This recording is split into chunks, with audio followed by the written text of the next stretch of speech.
Welcome to the future, or at least that's what it feels like from here, where I'm sat. I could not have imagined being behind the wheel of something like this when I was a teenager.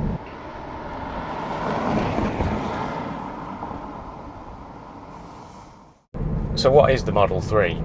For anyone who doesn't already know, it's the mid-sized sedan, or saloon as we call it here, the equivalent to the BMW 3 Series, the Audi A4 and the Mercedes C-Class. I've always thought it kind of looks like a hatchback, but it isn't. It is actually a saloon, and the boot opens like a saloon. It's fully electric, as you probably know, and in this case it's rear-wheel drive, although it is also available as all-wheel drive. The Tesla Model 3 has been around now for 5 years. It came out in 2017, which is a long time ago now. They've been sort of relentlessly modifying it and updating it ever since. Of course, the first thing is the silence of the thing. It's absolutely quiet. You've got double glazed windows here. Visibility is good because you've obviously got all this glass around you, including this huge panoramic glass roof above me. It's generally quite easy to maneuver, and I really like the column shift gear selector on the steering wheel. It's just dead easy to get your hands onto and use. Once you've put it into drive, then it's a case of just how fast you want to go. Put your foot down on the right pedal and away you go. And then when you want to slow down, there is a brake pedal, but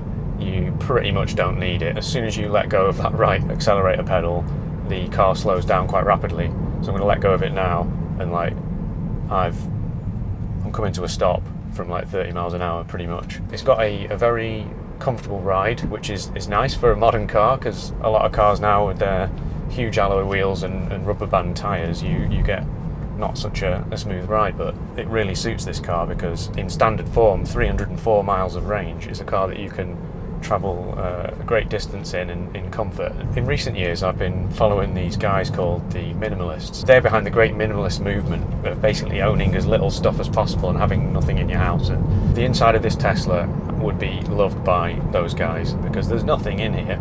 It's just got one massive screen and a steering wheel. But of course what it means is that the car is not truly minimalist because everything is on this screen. My God, there's a lot of stuff you can do on there. If you're familiar with using a smartphone, then this screen is going to feel familiar to you. But even so, there is a lot to learn. I can tell that this interior has been thoughtfully designed because this fat bottom bottle will fit in all of the cup holders. You've got two in the middle and two in the door pockets, which are ample size. You've got two huge cubby holes, one here in the center console at the front, which is absolutely massive, one underneath the armrest, and then you have to open the glove box through the screen because obviously everything has to be done through the screen, though there does not appear to be a sunglasses holder anywhere, which is strange. Of course, other things practicality wise, you've got a pretty decent sized boot at the back, but you've also got a front boot, or a front trunk, instead of where the engine would be in a normal car. Tesla have really sorted out their build quality problems as far as I'm concerned. The interior of this car just sounds absolutely creak and rattle free, and it feels well built. What do I think of this screen? Because it's there, it's not here in front of me. I don't have anything in front of me at all. It's okay because the speed is here in the corner, very close to me, so I only have to kind of glance my eyes. I think it would be nice if there was a heads-up display in front. This isn't the first car to have done that. 20 years ago, the Nissan Primera had all its dials in the middle. Of course, the screen is super responsive. They've put a really powerful processor in this car. It actually just feels like I'm driving an iPhone, even down to this little battery icon here, which is exactly like what you get on a mobile phone. Another thing that a lot of manufacturers don't get right these days is the seats. They tend to be quite firm, especially leather seats. In this car, they're not. They're quite soft and spongy and comfortable, and yet they still have the sporty shape, and they kind of hug you a bit. They're fully electrically adjustable in every direction. So as of 2022, there are only 3 different trim levels / models that you can pick for the Model 3. The standard car, the Model 3, that has a 304 mile range. The long range is actually faster than the standard car, but obviously the performance is the ridiculously quick machine with a 0 to 60 of like 3.3 seconds. Okay. The standard one, it's no slouch. The 0 to 60 is 5.8 seconds, but it feels so much quicker. It's got that just ridiculous instant surge of torque when you put your foot down. I'll just try and demonstrate that now for you. I don't know if you'll be able to see it, but that genuinely just pushed my head back into the seat there. There is one problem at the moment with the Model 3, and it isn't just the Model 3, of course. There is this global issue. You can't actually get hold of one now. You're going to be waiting 8 months for this car if you order one today, which is you know, a shame. Something that surprised me about this car, it's not actually as heavy as I thought it would be. Electric cars are renowned for being hugely weighty and it affects all the dynamics of the handling. This car weighs just over 1,600 kilos, which actually is a pretty similar weight to your average petrol or diesel car of this size, especially the luxury ones. What that means is that the handling isn't compromised and it actually goes pretty well through the corners. It's got really quite nicely sharp steering and it doesn't feel like a heavy car. So all the while I'm driving this car, it's got on the screen here what the car can see around it, and it's like picking out stuff like wheelie bins and other cars on the side of the road, giving you an idea of what the car can see and what it's thinking, giving you an insight into its brain. It wouldn't be a video about Tesla without mentioning the autopilot and full self-drive features. Autopilot will steer the car and keep it within your lane, but full self-drive will essentially drive the car without input from the driver. It's highly impressive and another reason I feel like I'm living in the future. These are optional extras and don't come cheap.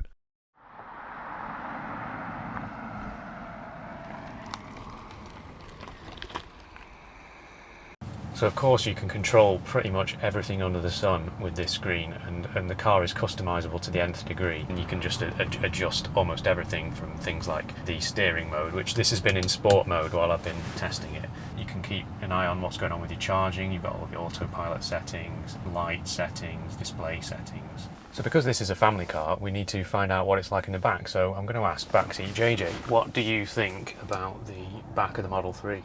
Yeah, so it's glorious back here. Obviously, you've got this great big panoramic roof, loads of leg room, loads of headroom. Feels very spacious because of the light coming in. There's like games and stuff on the screen, isn't there? Can we have a go on them? We do all sorts on here, mate. You've got YouTube, Netflix, Disney Plus. I mean, there's some Tesla tutorials if you're bored. Otherwise, you've got arcade. We can play games. Do you like Stardew Valley? I think you do, don't you? Yeah, it is a pretty fun game actually. I like making my little farm on it. Yeah, I thought you did. There's a flat floor all the way along the middle, so even the middle passenger can fit quite nicely in there. There's an armrest here with 2 cup holders in it.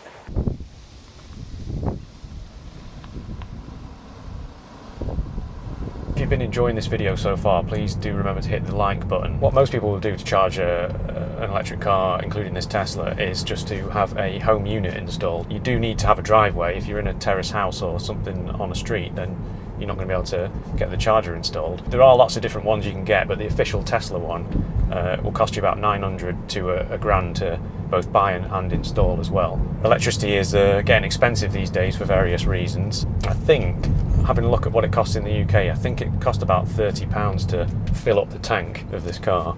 Sounds like a lot, but when you get 300 miles range out of that, 30 quid. I recently did a 300 mile journey in a diesel Nissan Juke, and that cost 50 quid in diesel. So you've got the Tesla supercharger network.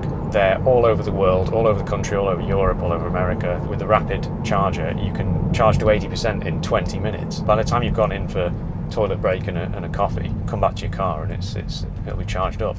One of the most expensive parts of it that I've found is the insurance. At least in the UK, they're in group 48, which is right near the top of the 50 group system. That will be offset by low road tax, and when I say low road tax, there's no road tax, it's free in the UK because it's fully electric. You don't have to get it serviced every year or every X miles or whatever. What it'll do is it'll let you know when it's ready. Every 2 years it needs a cabin filter replacement. Every 6 years it needs the aircon desiccant bag changing, and that's pretty much it. The update system for this car, because it is a child of the future, when you leave this car parked up at home overnight, connected to your Wi-Fi, it'll just download updates for itself. Literally the day before I got in this car, it had an over-the-air update for the navigation and range system where it will now take into account headwinds and crosswinds when it's figuring out how much range you've got and how much energy you're going to use, which is just is nuts. Have you got one of these Model 3s? Please comment below and let me know what you think about it.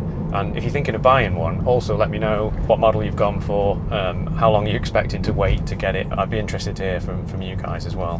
When you're manoeuvring this car, which is quite a bulky and wide car, there are of course many helpful features. There's multiple cameras all over the place. As I sort of reverse into this little turning here, I can see all these different screens. Problem is, with these modern cars that almost do everything for you, you do have to be careful because you can get very lazy, shall we say. That's when you're going to make a mistake, because the car, you do still actually have to drive the car yourself, and you are responsible for curbing the wheels or having some silly accident in it. Safety wise, Teslas are of course very safe, and it's not just about the autonomous systems that keep you out of trouble, which are fantastic and the highest rated ever by Euro NCAP. It is also of course the passive safety systems, the things that keep you alive when you do actually have an accident, are very, very highly rated. One of the few things that I'm just not sure about with this car is how it looks.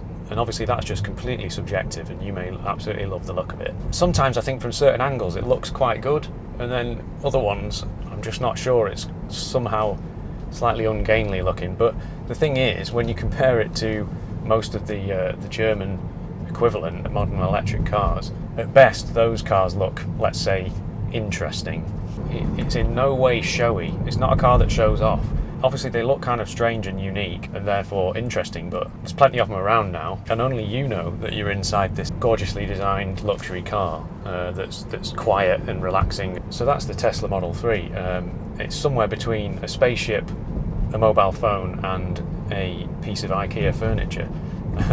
But seriously, it's a really well accomplished car now. You will not regret ordering one, I don't think. A very quiet, comfortable, relaxing car that'll do great range, easy to charge up anywhere in the country, handles well, they've got pretty reasonable warranties on them. A car that I would recommend. Big thank you to Dave for bringing this car to the channel. Thank you very much for watching, and I'll see you in the next video.